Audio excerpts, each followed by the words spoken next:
Իշխանության ներկայացրած թվերը մանիպուլյացիա են, թե դվաբանական խաբկանք։ Էկոնոմիկայի նախարար Գևորգ Պապոյանն ընտրությունների շեմին իր սոնց ցանցերով տպավորիչ թվեր է հրապարակում, համեմատելով 2017-ը 2025-ի հետ։ Հայաստանի պետական պարտքը 2017 թվականին կազմում էր մեր հնայի 59%, այնինչ 2025 թվականին կազմում է մեր հնայի 49%։ Այսինքն մեր պետական պարտքի բեռը նվազել է։ Տնտեսագետ Ուժեղ Հայաստան կուսակցության անդամ Աշոտ Մարկոսյանը բացահայտել է, ինչու՞ն է կայանում այս թվերի մանիպուլյացիան։ Ամեն ինչ շատ պարզ է, եթե դուք նայեք դոլար-դրամ հարաբերակցությունը 18 թվականին եւ հիմա, ապա կտեսնեք այդ տարբերությունը, այսինքն Հայաստանի արտարույթով պարտքը հայկական դրամով նվազել է։ Եվ պարոն Պապոյանը, եթե շատ ազնիվ լինի եւ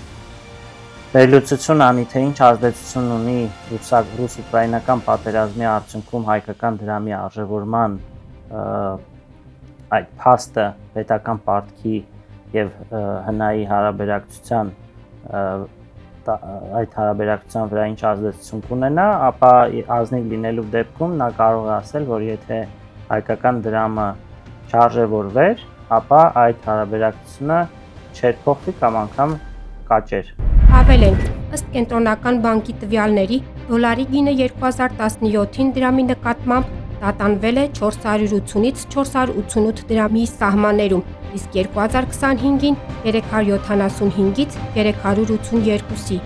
Մինչ տնտեսագետները պարզաբանում են աճող պարտքի ֆոնին, ինչպես է պարտքի բեռը պակասում, նախարարը մեկ այլ թիվ է հրապարակում։ Նույն համեմատության մեջ հայկական ծագման ապրանքների արտահանում 2017-ին 2.2 միլիարդ դոլար, 2025-ին 4.46 միլիարդ դոլար, աճը ավելի քան 2.2 անգամ։ Այստեղ ըստ տնտեսագետի կարևոր է արտահանման կառուցվածքը։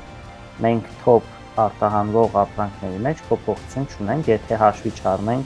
հեռախոսները, հեռուստացույցները, որոնք արտահանում են, եւ ոսկին, որը գալիս է Հայաստան, ինչ-որ փոփոխություններ են անում թեթևակի եւ արտահանում են։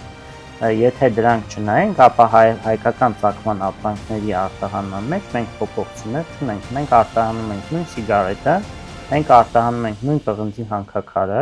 նույն ինչ 2017-ին արտահանել ենք, նույնը հիմա ենք արտահանում, որևէ փոփոխություն չկա։ Տնտեսագետը հարց է բարձրացնում. իսկ ինչու նույն նախարարը չի խոսում այն մասին, որ ներմուծման ծավալներն են ավելացել, ինչը խնդիր է տնտեսության համար։ 2017 թվականին ներմուծումը կազմել է մոտավորապես 4 միլիարդ դոլար, 2025 թվականին այդ թիվը կազմել է մոտավորապես 13 միլիարդ։ Տարբերությունը 9 միլիարդ դոլար, այսինքն մենք 9 միլիարդ դոլարով ավել ապրանք ենք ներմուծել այս տարիների ընթացքում, աճը այդ 9 միլիարդ դոլարը։ Այսինքն երբ որ խոսում են միայն արտահանման մասին, մոռանում են ներմուծման մասին, դա այդքան էլ ճիշտ չէ։ Պետք է արտահանման կառուցվածքի վրա ուշադրություն դարձնել, այլ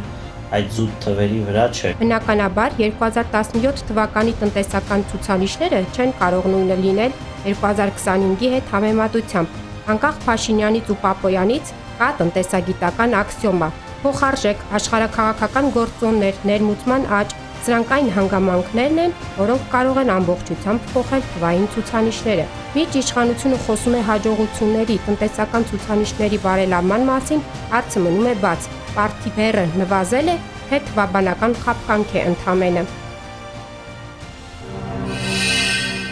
Բաժանորդագրվեք Արմադ մեդիայի ալիքներին YouTube-ում, Facebook-ում, Instagram-ում և Telegram-ում։